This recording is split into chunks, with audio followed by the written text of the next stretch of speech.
খাও যদি তুমি 10 তারিখের মধ্যে তোমার তো বুঝবো নাকি যে না পায় পরে আমাদের বইটা লাগাইবো গোয়েন্দা লাগায়া বইটা লাগাইবো বাইক করবো তারপরে যদি তোমার পায় পরে কি হইব দোকানে আসো দিচ্ছে না কেন এবার দেওয়া হইতো না পুরো একটা লাল চা দেও এই লগে লাগিয়ে দাও আরে পরে কি এরা এরা ফিরাইবো বাকি আর খাইবা ভাই বেতন বাকি বেড়া বলে কেন লই বেতন কি মধ্যে পাইবা না না আলো দিয়ে দেয়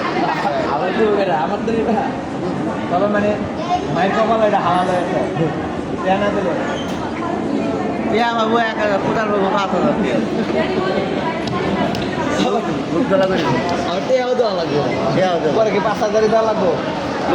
লোক দলা করে বসলে মাঝে বলো দশ টাকা পা বলবো একা দাদা